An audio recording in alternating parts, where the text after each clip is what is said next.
క్రీస్తునందు ప్రేమైన Oliver TV ప్రేక్షకులకు ప్రభువైన యేసుక్రీస్తు నామమున మా కర్నూల్ పొలము బ్యాప్టిస్ట్ సంఘముల సమాజము తరపున శుభాభివందనాలు తెలియచేస్తూ ఉన్నాం. KPBSS సమర్పించు ఏసే నా ఆధారం టీవీ ప్రోగ్రాము ద్వారా మా పొల సమాజములో ఉన్న సంఘ కాపరులందరూ కూడా దైవ వర్తమానములు అందిస్తున్నారు. ఈ సమయములో దైవ వర్తమానము ప్రభు చేత బహుగా వాడబడుతున్న గొప్ప దైవజనులు రెవరెండ్ ఎస్ సునీల్ అమృతరాజు గారు, ఇవాంజల్ డైరెక్టర్ గారు ఈ సమయంలో దైవ వర్తమానం అందిస్తారు.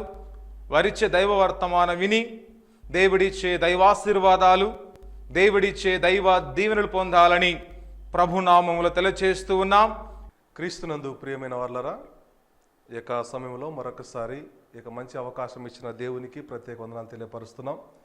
మరి ఇక అవకాశం ఇచ్చినటువంటి కర్నూలు పొలము బ్యాప్టిస్ట్ సంఘముల సమాజము డైరెక్టర్ గారైన ప్రెసిడెంట్ గారైన శ్రీమతి ఎన్ క్యారల్ కాంతమ్మ గారికి మరియు ఈ యొక్క ఛానల్ వారందరికీ కూడా ప్రభువైన యేసుక్రీస్తు పరిశుద్ధ నామములో మీకు శుభములు తెలుపుతూ ఉన్నాం.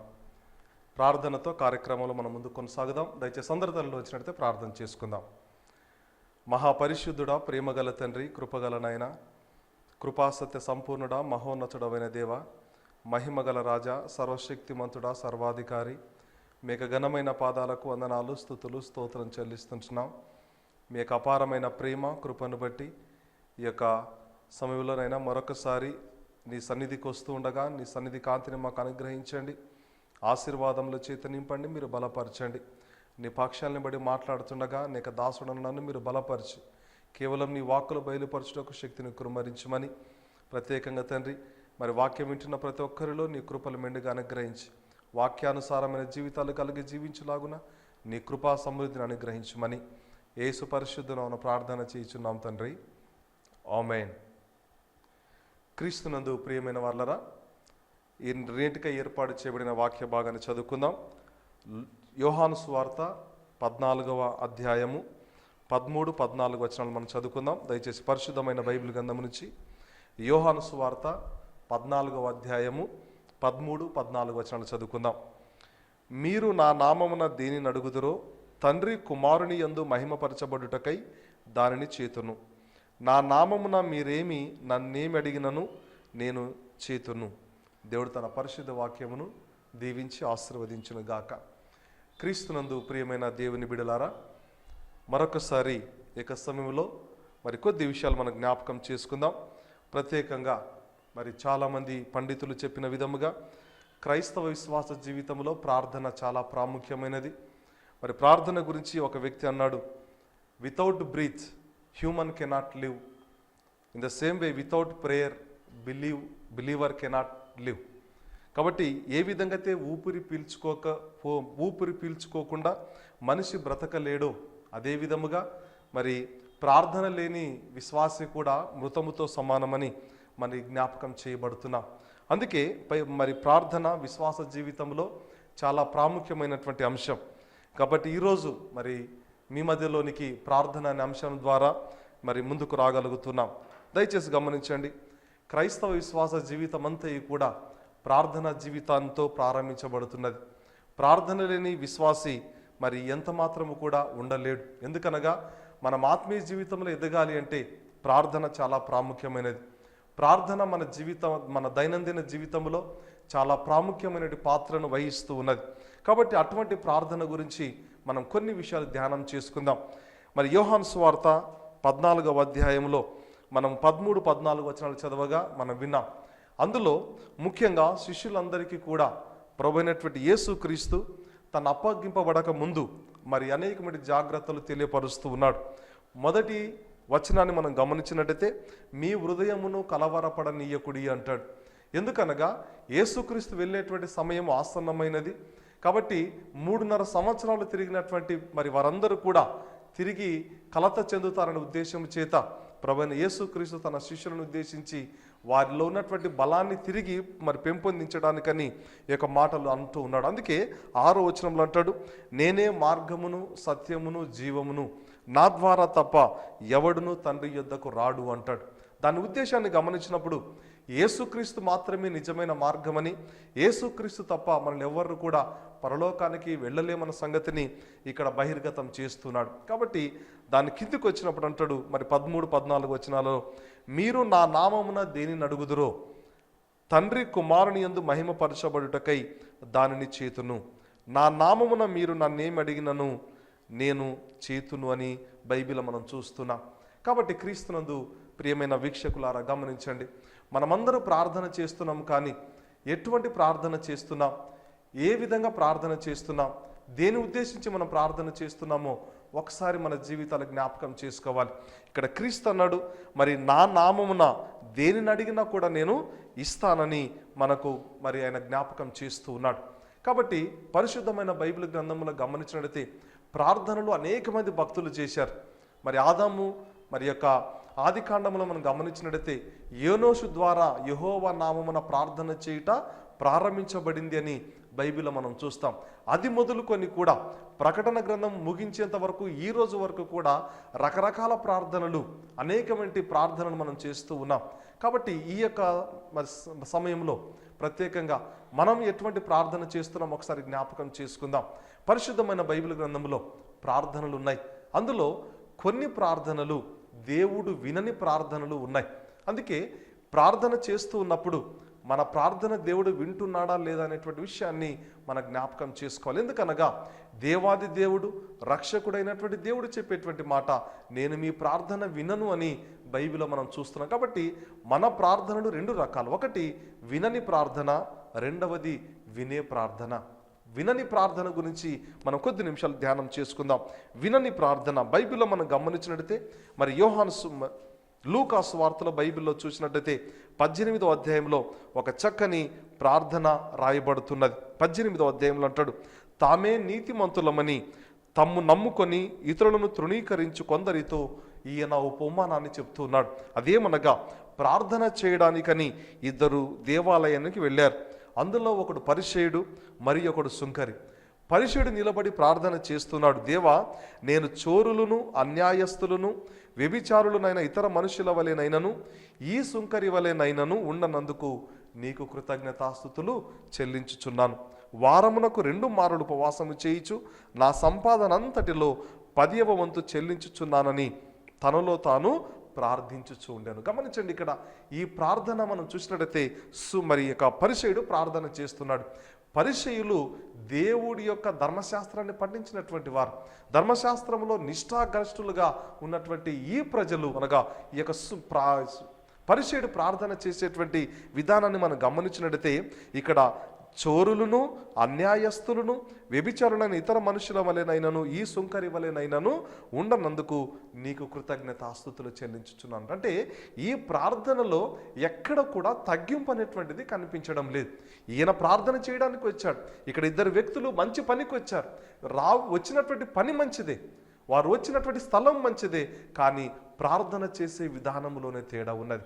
ఇక్కడ మొదటి వ్యక్తి పరిసయ్యుడు నిలవబడి ప్రార్థన చేస్తున్నాడు, ఒకరిని ఉద్దేశించి ప్రార్థన చేస్తున్నాడు. అందుకే ఇక్కడ గమనించినట్లయితే వారమునకు 2 మారులు ఉపవాసము చేయించు నా సంపాదనంతటిలో 10వ భాగాన్ని నీకు చెల్లిస్తున్నాను అన్నాడు. గమనించండి, ఈ యొక్క పరిసయ్యుని యొక్క ప్రార్థనలో గర్వము ఉన్నది, ఈ పరిసయ్యుని యొక్క ప్రార్థనలో కపటం ఉన్నది, ఈ పరిసయ్యుని యొక్క ప్రార్థనలో మరి అసూయతో కూడినటువంటి ప్రార్థన ఈయన చేస్తూ ఉన్నాడు. క్రీస్తునందు ప్రియమైన వారలారా గమనించండి, పరిసయ్యుడు చేసేటువంటి ప్రార్థన నిజమైనటువంటి ప్రార్థన కాదు. ఎందుకనగా ఈ ప్రార్థన గర్వము, కపటము, మోసము, అసూయతో చేసినటువంటి ప్రార్థన. ప్రార్థన అందరికీ మంచిదే, కానీ మనం చేసేటువంటి మరి ప్రార్థన ఏ విధంగా ఉన్నదో ఒకసారి మనం జ్ఞాపకం చేసుకోవాలి.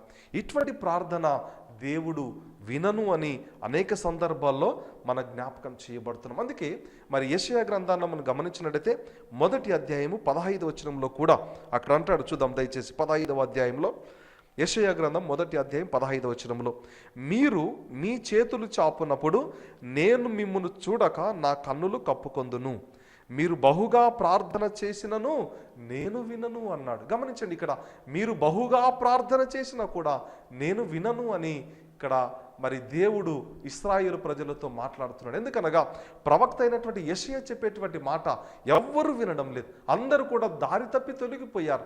ఏ ఒక్కరు కూడా దేవుని యందు విశ్వాసముతో లేని వారిగా వారందరూ కూడా ఉన్నారు. దేవుని యందు భయము కానీ భక్తి ఇటువంటివి ఏవి కూడా లేనట్లుగా వారి ఇష్టానుసారంగా వారు బ్రతుకుతూ ఉన్నారు. వారి ఇష్టానుసారంగా తొలగిపోయినటువంటి ప్రజలుగా ఉన్నారు. అందుకే వారిని ఉద్దేశించి యెషయా ప్రవక్త వారి ప్రార్థన గురించి రాస్తున్నాడు. ఇక్కడ గమనించండి, మీరు మీ చేతులు చాపునప్పుడు మిమ్మును చూడక నా కన్నులు కప్పుకొందును అంటాడు. అనగా మీరు నన్ను చూస్తే నేను నా కన్నులు కప్పుకుంటాను అన్నాడు.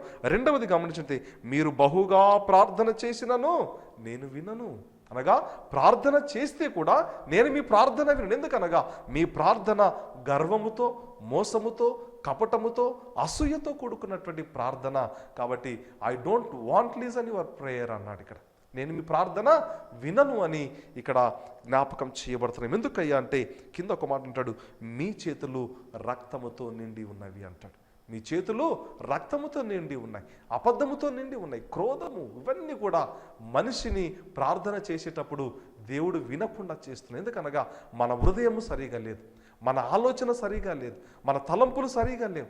కాబట్టి ఎన్ని చేసినా నేను ప్రార్థన చేస్తానంటే దేవుడు మన ప్రార్థన వినే దేవుడు కాదు. క్రీస్తునందు ప్రియమైన వారలారా గమనించండి. అందుకే అనేక సందర్భాల్లో గమనించినట్లయితే పరిసయ్యుడు ప్రార్థన చేశాడు, కానీ తన్ను తాను గొప్పగా చెప్పుకున్నాడు. చోరులను, అన్యాయస్తులను ఈ విధంగా ఉండనందుకు నీకు కృతజ్ఞతాస్తుతులు చెల్లించుచున్నాను అన్నాడు. ఆఖరికి ఈ సుంకరి వల్లే ఉండనందుకు నీకు కృతజ్ఞతలు అనగా తన్ను తాను హెచ్చించుకునే ప్రార్థన దేవుడు ఎన్నటికీ కూడా వినడు అన్న సంగతిని మన జ్ఞాపకం చేయబడుతున్నాం. క్రీస్తునందు ప్రియమైన వారలారా గమనించండి. అందుకే పరిశుద్ధమైన బైబిల్ గ్రంథంలో మరి సామెతల గ్రంథంలో కూడా ఒక చక్కని మాట రాయబడుతున్నది. సామెతలు 28వ అధ్యాయము 9వ వచనంలో చూసినట్టయితే అక్కడ మరి చక్కని మాట రాయబడుతున్నది. చూద్దాం దయచేసి.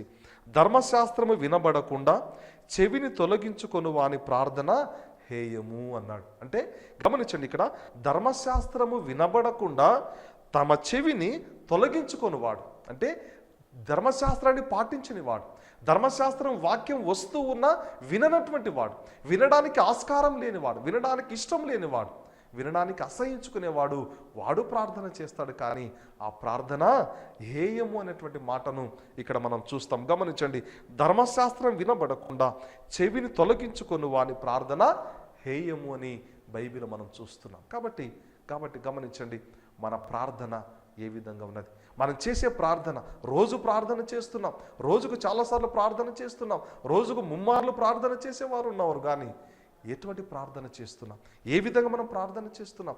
ప్రార్థన అనేటువంటిది మన జీవితంలో ఒక మంచి భాగమే, కానీ దాన్ని తప్పుదోవలో పట్టించడానికి ప్రార్థన చేస్తున్నామా? ఒకసారి మనల్ని మనం జ్ఞాపకం చేసుకుందాం. ప్రియ దేవుని సంగమా గమనించండి, ఇక్కడ ధర్మశాస్త్రం వినబడకుండా చెవిని తొలగించుకొని వారి ప్రార్థన అది హేయమైనటువంటిది అని మరి దేవుడు భక్తుని ద్వారా రాయిస్తూ ఉన్నాడు. కాబట్టి ఒక్కసారి మనల్ని మనం జ్ఞాపకం చేసుకుందాం. మన ప్రార్థన ఏ విధంగా ఉన్నది, ఎవరి గురించి ఏ విధంగా మనం ప్రార్థన చేస్తున్నాం. కాబట్టి వినని ప్రార్థన మనము చేయకూడదన్న సంగతిని, మన దేవుడు మన ప్రార్థన వినాలంటే మనము మంచిగా ఉండి ప్రార్థన చేసుకోవాలని బైబిల్ మన జ్ఞాపకం చేయబడుతున్నాం. ఇక వినే ప్రార్థన గురించి మనం జ్ఞాపకం చేసుకుందాం. ఇంతకుముందు చదవబడిన వాక్య భాగంలో లూకా సువార్త 18వ అధ్యాయములో చూసినట్టయితే అక్కడ 13వ వచనంలో, అయితే సుంకరి దూరముగా నిలుచుండి ఆకాశం వైపు కన్నులెత్తుటకైనను ధైర్యము చాలక రొమ్ము కొట్టుకొనుచు, దేవా పాపినైన నన్ను కరుణించుమని పలికెను. గమనించండి, ఇక్కడ సుంకరి కూడా ప్రార్థన చేస్తున్నాడు. సుంకరి ఏ విధంగా ప్రార్థన చేస్తున్నాడు అనగా, ఏ దేవా దూరముగా నిలబడి ఆకాశం వైపు కన్నులెత్తుటకైనను ధైర్యము చాలక రొమ్ము కొట్టుకొనుచు ప్రార్థన చేస్తున్నాడు. దేవా పాపినైన నన్ను కరుణించుమని ప్రార్థన చేస్తున్నాడు. అంటే తన్ను తాను తగ్గించుకున్నాడు. తన్ను తాను ఎంతగా వినయము విధేయతతో ప్రార్థన చేశాడంటే ఆకాశం వైపు కనులెత్తుటకైనా ధైర్యం చాలడం లేదు. ఎందుకనగా ఆకాశము దేవుని సింహాసనం అని మరి యెషయా గ్రంథంలో రాయబడుతున్నది.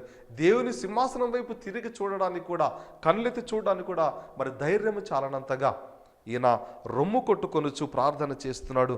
అయ్యా పాపినైనా నన్ను కరుణించు అని ప్రార్థన చేస్తున్నాడు. కింద మరి 14వ వచనంలో క్రీస్తు పలికేటువంటి మాట, ఇతని కంటే ఇతడు నీతిమంతుడుగా తీర్చబడి తన ఇంటికి వెళ్ళనని మీతో చెప్పుచున్నాను అంటాడు. అంటే ఈ రెండవ ప్రార్థనను మనం గమనించితే వినే ప్రార్థన, ఇది ప్రత్యుత్తరం ఇచ్చే ప్రార్థన, దేవుని యొక్క వాక్కులు మనకు బయలుపరచబడేటువంటి ప్రార్థన అని మనం జ్ఞాపకం చేయబడుతున్నాం. ఇక్కడ సుంకరి ప్రార్థన చేశాడు, వినయంతో ప్రార్థన చేశాడు, భక్తితో ప్రార్థన చేశాడు, విశ్వాసముతో ప్రార్థన చేశాడు, తర్వాత భయముతో ప్రార్థన చేశాడు. కాబట్టి దేవుడు అటువంటి ప్రార్థన విన్నాడు అన్న సంగతిని మన జ్ఞాపకం చేయబడుతున్నాం. క్రీస్తునందు ప్రియమైన వారలరా, ఈ విధముగా దేవుడు అనేక మంది భక్తుల యొక్క ప్రార్థనలు విన్నాడు, అనేక మంది భక్తుల ప్రార్థనలు విన్నట్లుగా మనం చూస్తాం. అందుకే మరి రాజులు మొదటి గ్రంథంలో కూడా గమనించినట్టయితే అక్కడ అనేక మందిని జెజబేలు స్త్రీ తన యొక్క ఆధీనంలో ఉంచుకొని దేవభక్తుని యందు ఆమె మరి పగ పట్టుకొని ఉన్నప్పుడు అక్కడ ఏలియా ప్రార్థన చేశాడు. ఏలియా ప్రార్థన చేసినప్పుడు జరిగిన అద్భుతము మనందరికీ బాగా సుపరిచితమైనటువంటిది. రాజులు మొదటి గ్రంథము 18వ అధ్యాయంలో మనం చూస్తే చక్కని మాటలు అక్కడ రాయబడుతున్నాయి. గమనించండి, ఇక్కడ మరి 36వ వచనంలో అంటాడు, అస్తమయ నైవేద్యం అర్పించు సమయమున ప్రవక్తయు ఏలియా దగ్గరకు వచ్చి ఇలాగూ ప్రార్థన చేశాను, యెహోవా అబ్రహాము ఇస్సాకు ఇశ్రాయేలీయుల దేవా, ఇశ్రాయేలీయుల మధ్యలో నీవు దేవుడవై ఉన్నావనియు నేను నీ సేవకుడునై ఉన్నాననియు ఈ కార్యములనియు నీ సెలవు చేత చేసితివనియు ఈ దినమున కనపరచుము. యెహోవా నా ప్రార్థన ఆలకింపుము.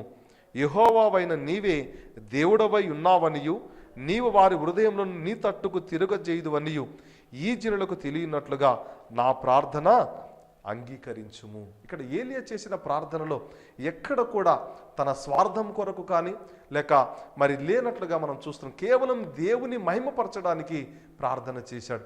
దేవుడే నిజమైన వాడని, ఆయన నిజమైన దేవుడని అనేక మంది తెలుసుకోవాలనే ఉద్దేశం చేత ఏలియా ప్రార్థన చేసినట్లుగా మనం చూస్తున్నాం. కాబట్టి దేవుడు ఆ ప్రార్థన విన్నాడు. కిందకు మరి దేవుడు ఇచ్చినటువంటి జవాబును చూస్తే 38వ వచనంలో అంటాడు, అతడు ఇలాగ ప్రార్థన చేయుచుండగా యెహోవా అగ్ని దిగి దహన బలి పశువులను కట్టెలను రాళ్లను బుగ్గిని దహించి కందకమందున నీళ్లను ఆరిపోజేశాను. దేవుని నామానికి మహిమ కలుగును గాక. ప్రియ టీవీ వీక్షకులారా, గమనించండి, ప్రార్థన మన స్వార్థం కొరకు కాదు, ప్రార్థన మరి మన మేలు కొరకు కాదు, ప్రార్థన మన కుటుంబం కొరకు మాత్రమే కాదు ప్రార్థన, కానీ అందరి కొరకు దేవుని మహిమ కొరకు ప్రార్థన చేస్తే అది నిజమైన ప్రార్థన అని బైబిల్ మన జ్ఞాపకం చేయబడుతున్నా. ఈ విధంగా అనేక మంది భక్తులు ఉన్నారు. దానియేలు ప్రార్థన చేశాడు. దానియేలు ప్రార్థన చేస్తే దేవుడి సింహముల నోరును మూయించినట్లుగా బైబిల్ మనం చూస్తాం. ప్రియ సంఘం, గమనించండి, ప్రార్థన ఏ విధంగా మనం చేస్తున్నాం. ఇక్కడ బైబిల్లో గమనించినట్లయితే మరి పేతురు అపోస్తుల కార్యంలో ప్రార్థన చేశాడు. ఆయన తన కొరకు ప్రార్థన చేసుకోలేదు, కానీ యేసుక్రీస్తే నిజమైన దేవుడు, ఆయనే రక్షకుడు, ఆయన విమోచకుడు అని ఆయన నమ్మాడు, బలముగా నమ్మాడు. కాబట్టి ఆ యొక్క పెంతెకోస్తు దినాన ఆయన వాక్యము చెప్పగా ప్రసంగించగా దాదాపు 3000 మంది అక్కడ బాప్తిసం పొంది రక్షణ పొందినట్లుగా మన జ్ఞాపకం చేయబడుతున్నాం. కాబట్టి మరి పేతురు చేసిన ప్రార్థనలో కూడా ఎక్కడ కూడా స్వార్థం అనేటువంటిది లేదు. కాబట్టి క్రీస్తునందు ప్రియమైన దేవుని సంగమా, దేవుని బిడ్డలారా, గమనించండి, మనం ప్రార్థన చేస్తున్నాం, కానీ ఏ విధంగా మనం ప్రార్థన చేస్తున్నాం? ప్రార్థన, అందరి ప్రార్థన దేవుడు వింటాడంటే కపటముతో చేసే ప్రార్థన, మోసముతో చేసే ప్రార్థన, మరి అసూయతో చేసేటువంటి ప్రార్థన, గర్వముతో చేసే ప్రార్థన దేవుడు ఎన్నటికీ కూడా వినడు అన్న సంగతిని మరొకసారి మన జ్ఞాపకం చేయబడుతున్నాం. అందుకే మనం చదవబడిన వాక్య భాగంలో మరి యేసుక్రీస్తు అన్నాడు కదా, ఇతని కంటే అనగా పరిసయ్యుని కంటే సుంకరి నీతిమంతుడుగా తీర్చబడ్డాడు, దీవించబడ్డాడని మనం చూస్తున్నాం. పరిసయ్యుని జీవితాలు అనేక మందిలో మనలో ఉండొచ్చు కదా, మరి ఆర్థికమైన హోదా కానీ, పలుకుబడి హోదా కానీ, లేక మరి జ్ఞాన సంబంధమైన హోదా కానీ మనకు ఉండొచ్చును. కానీ నిజమైన దేవుని యందు విశ్వాసము లేకుండా మనం ప్రార్థన చేస్తే అది దేవుడు వినేటువంటి ప్రార్థన కాదు. మన ప్రార్థన గర్వముతో చేయకూడదు. అన్ని మంచి లక్షణాలు ఉన్నాయి. వీడు దొంగవాడు, పరిసయ్యుడు దొంగతనం చేయడం లేదు, అన్యాయం చేయడం లేదు, వ్యభిచారం చేయడం లేదు, మరి ఇవన్నీ చేయడం లేదు. అంత మాత్రమే కాక వారానికి 2 సార్లు ఉపవాసం ఉన్నాడు, మరియు దశంభాగం అంతటిని దేవునికి చెల్లిస్తున్నాడు. కానీ చేసేటువంటి మంచి కార్యాలే, కానీ ఆయనలో గర్వం ఉన్నది. సామెతల గ్రంథంలో అంటాడు, మరి నాశనానికి ముందు గర్వము నడుస్తుంది. ప్రియ సంఘమా, మన గర్వాన్ని విడిచిపెడదాం. మనం గర్వాన్ని విడిచినట్టయితే మన ప్రార్థన దేవుడు ఎల్లకాలం కూడా ఆలకిస్తాడు. ఇవన్నీ మన మనసులో ఉంచుకొని మనం ప్రార్థన చేస్తే ఆ ప్రార్థన దేవుడు ఎన్నటికీ కూడా విననటువంటి వాడన్న సంగతిని మన జ్ఞాపకం చేయబడుతున్నాం. కాబట్టి ఈ యొక్క మరి సమయంలో మరొకసారి మనల్ని మనం జ్ఞాపకం చేసుకుందాం. ప్రార్థన మన జీవితం, ఆత్మీయ జీవితంలో ఎదుగుదలలో మనం ఏ విధంగా ఉన్నాం, ప్రార్థన చేసేటప్పుడు మన యొక్క మరి క్రియలు, మన యొక్క విధానము ఏ విధంగా ఉన్నదో ఒకసారి మన జ్ఞాపకం చేసుకోవాలి. అందరూ ప్రార్థన చేస్తున్నారు, కానీ వినే ప్రార్థన కొద్ది మాత్రమే. ఎందుకంటే అందరూ కూడా వారి కొరకు ప్రార్థన చేసుకుని, అది స్వకీయమైన ప్రార్థన, అది గర్వముతో కూడుకున్నటువంటి ప్రార్థన, అది స్వలాభం కొరకు చేసే ప్రార్థన. కానీ దేవుడు అంటున్నాడు ఇక్కడ, నిలవబడినటువంటి ప్రార్థన చేసేటువంటి సుంకరి ప్రార్థన విన్నాడు అంటాడు ఇక్కడ, వీడు నీతిమంతుడుగా తీర్చబడ్డాడు. కాబట్టి క్రీస్తునందు ప్రియమైన దేవుని సంగమా, తన్ను తాను హెచ్చించుకున్నవాడు తగ్గించబడతాడు, తన్ను తాను తగ్గించుకున్నవాడు హెచ్చించబడతాడు. కాబట్టి మరొకసారి మన ప్రార్థన జీవితాన్ని మనం జ్ఞాపకం చేసుకుందాం. మరొకసారి మన ప్రార్థన జీవితాన్ని నెమరు వేసుకుందాం. ఏ విధంగా మనం ముందు కొనసాగుతున్నాం, ఏ విధంగా మనం ప్రార్థన చేస్తున్నాం, ఎవరి కొరకు ప్రార్థన చేస్తున్నాం, మన ప్రార్థన దేవుడు వినడానికి మరి ఆసక్తిగా ఉన్నాడా లేదా? దేవుడు అందరి ప్రార్థన వినడానికి ఆసక్తిగా ఉన్నాడు, కానీ మన జీవితానికంటే ముందుగా మన జీవితాన్ని చూసేటువంటి దేవుడు ఆయన సమస్తం ఎరిగిన వాడు, అందరిని ఎరిగినటువంటి వాడు, హృదయ అంతరంగాన్ని ఎరిగిన దేవుడు మన దేవుడు. కాబట్టి క్రీస్తునందు ప్రియమైన వాళ్ళరా, దేవుని యొక్క రాకడ త్వరలో రాబోతున్నది. మన జీవితాన్ని మరొకసారి మనం సరి చేసుకుందాం, సరిదిద్దుకుందాం. దేవుని కృపలో మనం ముందు కొనసాగాలని అందరము కూడా వినే ప్రార్థనగా మనమందరము కూడా దేవుని సన్నిధిలో దేవునికి మహిమకరంగా మన విశ్వాస జీవితంలో కొనసాగాలని ఇక మాటను బట్టి జ్ఞాపకం చేయబడుతున్నాం. దేవుడు కృప మనకు అందరికీ ఇప్పుడు ఎల్లప్పుడు సదాకాలము దయచేయనుగాక. ఆమేన్. ప్రార్థన చేసుకుందాం. దయచేసి అందరి తలను వచ్చినట్టయితే ప్రార్థన చేసుకుందాం. మహాపరిశుద్ధుడా, ప్రేమగల తండ్రి, కృపగల నాయన, కృపాసత్య సంపూర్ణుడా, మీకు ఘనమైన పాదాలకు వందనాలు, స్తుతులు, స్తోత్రం చెల్లిస్తున్నాం. ప్రత్యేకంగా తండ్రి, ఈరోజు మీరు ఇచ్చినటువంటి సందేశాన్ని బట్టి నీకు స్తోత్రం చెల్లిస్తున్నాం. అవును ప్రభువా, మరి మీరు వినని ప్రార్థనలు మేము చేస్తున్నామేమో, దయతో మమ్మల్ని క్షమించండి. ఎందుకంటే ప్రభువా, మాలో మోసము, కపటము, అసూయ, గర్వము ఇవన్నీ ఉంచుకొని ప్రార్థన చేస్తే ఆ ప్రార్థన నిష్ప్రయోజనమైనటువంటి ప్రార్థన అని మరొకసారి మీరు వాక్యము చేత హెచ్చరించారు. అందుని బట్టి మీకు స్తోత్రం చెల్లిస్తున్నాం. నాయన, మరి ఆ విధముగా కాక తండ్రి, ఆనాడు సుంకర్ ఏ విధంగా అయితే ప్రార్థన చేశాడో నాయన, మరి ఆనాడు ఏ విధంగా అయితే మరి ఏలియా ప్రార్థన చేశాడో, దానియేలు ప్రార్థన చేశాడో, మరి పేతురు ప్రార్థన చేశాడు, అటువంటి ప్రార్థన నాయన మరి భయముతోనూ భక్తితోనూ తండ్రి చేయులాగున నీ కృపను మా అందరికీ అనుగ్రహించమని మరొకసారి ప్రభువా, మా జీవితాలను మేము జ్ఞాపకం చేసుకుంటుండగా తండ్రి, మాలో దోషము కానీ పాపము కానీ తండ్రి ఇంకనూ మాలో ఉండి మేము ప్రార్థన చేస్తుండినట్లయితే దయతో మమ్మల్ని క్షమించి నీ కృపాన్ని సన్నిధిని మా అందరికీ అనుగ్రహించి మా ప్రార్థనని కూడా ఆలకించి తగు రీతిలో జవాబు దయచేయమని తండ్రి, చేరిన మరి ప్రతి బిడ్డను మీరు దీవించి ఆశీర్వాదముల చేత నింపమని యేసు పరిశుద్ధ నామమున ప్రార్థన చేయుచున్నాం తండ్రి. ఆమేన్. పరమ తండ్రైన దేవుని ప్రేమ, ప్రభువైన యేసుక్రీస్తు కృప, పరిశుద్ధాత్మ సహవాసం, సన్నిధి, సకల ఆశీర్వాదము, దీవెన, కాపుదల, భద్రత చేరిన మనందరికీ ఇప్పుడు ఎల్లప్పుడు సదాకాలము తోడైండును గాక. ఆమేన్.